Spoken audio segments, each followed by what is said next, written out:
For the first time since the Panos DP01 in 2008, we are finally getting a road course configuration diecast from Greenlight Collectibles. And how fitting that is that it's a Will Power car, because he won the last Champ Car race, and in fact they did indeed make a Long Beach winner for Will Power.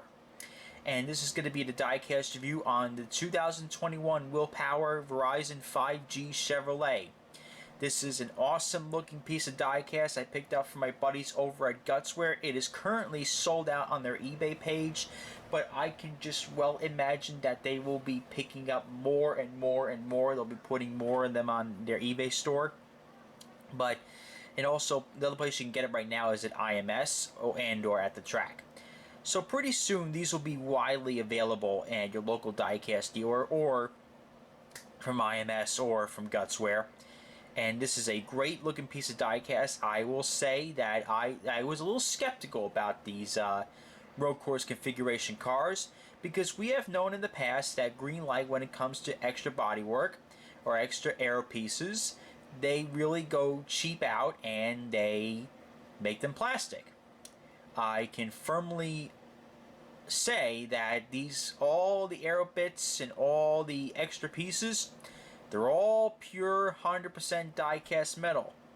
However, I do have some critique about this car.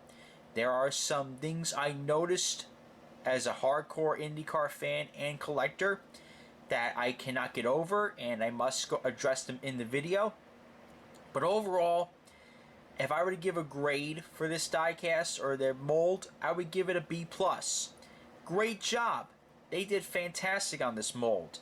And this diecast review will not just be a review on the diecast, it will be a review on the road course aero kit mold in general. And I was going to do the same thing before my buddy Kevin ripped the page out of the book on that one and did his own video on that one. I will probably link his video in the description below. He did an absolutely fantastic job in his video.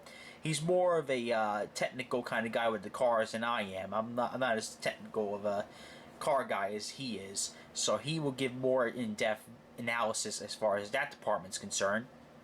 But as far as the diecast goes, I think I can deliver a pretty cool video here for you guys here today. So the first thing I want to address is right here on the front of the car. Now, I knew it was going to be pretty difficult, and I was wondering how they were going to do it. The front wing here, while it does have 3 separate cuts, it's one molded out piece. Like, there's no gaps in between the cuts like on the real cars go, and there's no tethers supporting the little individual winglets on the car. So that to me is a little disappointing. Like, I was expecting maybe a separate cut here, a separate cut here, but this is all one molded out piece, which frankly, that worked out for them, because they managed to make it look...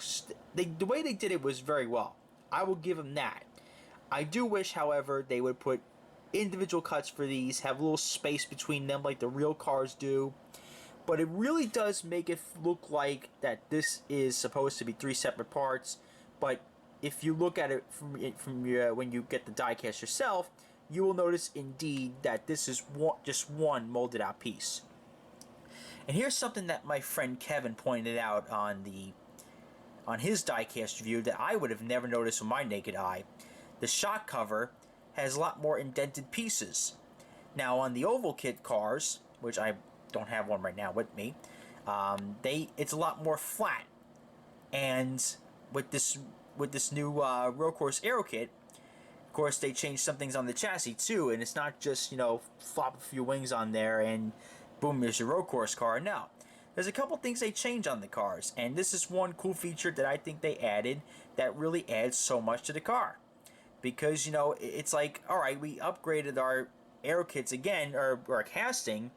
I mean, it looks like they actually did update the casting, because that is a separate piece right there. That is a new feature on these cars. And, let's see here. Yeah. Because on the original IR-18, they didn't have this little fin here on the nose cone here. Then they updated that. Then they updated the aero screen. Then they had the frontal protection device. Well, frontal protection device first, then the aero screen, and now this. This to me looks pretty darn cool. But that's that. One thing I like to give a critique about here is on the wheel ramps. Now, the wheel ramps are what's on the oval configuration. On the road course configuration, there is supposed to be some sort of crease, and it's a lot more, and it's indented here to make more downforce. They did not add that on this car, so that is a little inaccurate. That's a little disappointing, honestly. They should have done that, but you know, for $65 quality, you get $65 quality. Kevin mentioned about the floorboards. I would have never noticed that. Would have never noticed it if he didn't make the video yesterday. So shout out to Kevin about that one too. He's a hell of a great guy. And back on the rear wings, one thing I was very skeptical about was how are they going to mold this together? How is it going to be? Is it going to be plastic? Are they going to go cheap out in there? Are they going to go to? Or are they going to put plastic parts on this thing? No. If you look at it, or if you actually feel it, this is all metal. Even the wing itself, it's all metal. However, like I mentioned with the front wing, this is one molded out piece. Like, I would have loved it if they would have had 3 separate pieces to this thing, because that is 3 separate winglets, and that's how road course cars look. You know, they got the wings pointing up, and it's 3 separate pieces. So that would have been real nice if this was all cut out and the decals all matched properly to make it look like it says Verizon, but in all reality it has Verizon 3 separate parts. But it is one molded out piece, and I will say it though, the way they executed this one molded out piece, fantastic. It is a home run. It would have been disastrous if that would have just been one molded out piece with no cuts in it whatsoever. That would have looked horrendous, and I would have been one pissed off collector. But the way they executed that is very well, I will say, nice job. And also too with the aero screen, how the aero screen is now, it looks almost real now at this point. Like it looks exactly what you see on the race car here with this molded piece on the shock cover here. Looks very nice.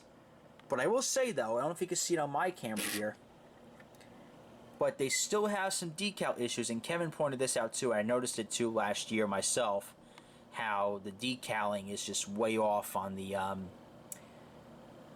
how it's 3 separate decals. Like there was one decal here, there's one decal here where it says Willpower, and there's another decal here where it says Chevrolet. That's a little disappointing, but you know, it's been like that since they started with the aero kits, so not a shocker whatsoever on that one. But this Willpower car gives me 2011 vibes almost with the red number 12. It just brings back a flashback of great memories of Will in the OG Verizon car, pretty much. But you know, the casting itself, great job by Greenlight. I will say, for what they did, even though I gave them a few critical feedback pointers, I think that they hit the nail on the head. They did as best of a job as they could. Just please, if somebody from the company's watching my video, which I'm sure at some point somebody has in my history of making videos, take my criticism seriously and implement the features that I suggested. At least for the wheel ramps here, that's a key feature on the way these cars look on the road courses. But you know, I mean, the way they executed the front and rear wings, that is absolutely incredible. The way they were able to execute one molded out piece, but making it look like it's 3 separate parts, great job on that part. But that one little feature like that just really kind of irked me a little bit as a hardcore IndyCar person here. So I think that's what they could do, and maybe going forward, that's what they will do for the 2022 cars. Who knows? They've taken suggestions before, and you know they take my criticism seriously, of course. And yeah, that's great that they finally got some road course cars. The common consensus was, you know, that they want to produce cars like what people see at the 500 because that's where most of their sales come from. That there wouldn't be a market for it. I call both friggin' shit on that one. I think that this market should be really good for these cars. And, you know, for Will Power's Verizon car, I think this is going to be a hot seller because it is on the road course configuration. And what I'm really happy with, and this is something that I want to scream to the Hallelujah chorus over, is that they did not cheap out and go plastic on this, on the front and rear wings. No, they did not do that. It is all metal. Hallelujah, it's raining men. Great job on them on that part. Fantastic. But what I'm also really glad is that they listened to feedback, and by this time, I said that 2 or 3 times already, but what I mean about this time is about the car. The original sample was glossy. When Will Power debuted this car at St. Petersburg, it was matte, and whoever hinted that it was supposed to be matte, they got the hint. They made it matte. It's accurate. It looks almost exactly what the car looks like on track, minus maybe a few decal mishaps and, you know, when some new sponsors come on the car. That always happens.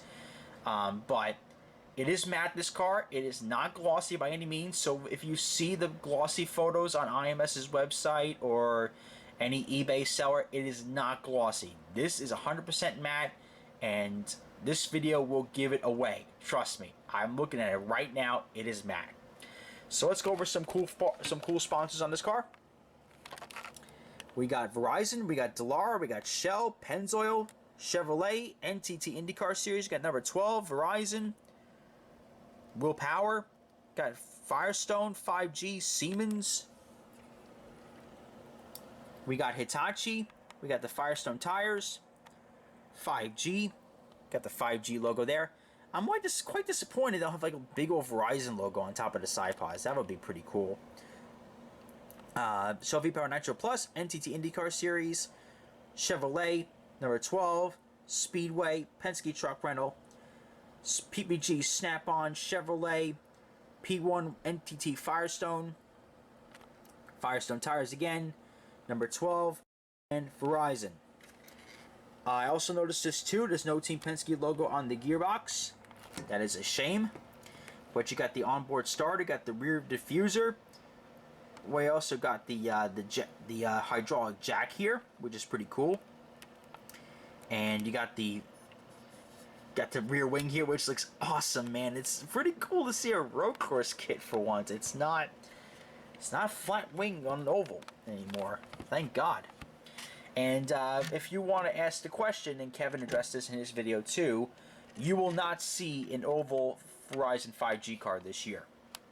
That's just not happening. Because Greenlight specified that you either get to have a road course car or an oval car. It's either or. It's not like Hot Wheels where you get both. It don't work like that. So they chose the road course kit. They got the road course kit.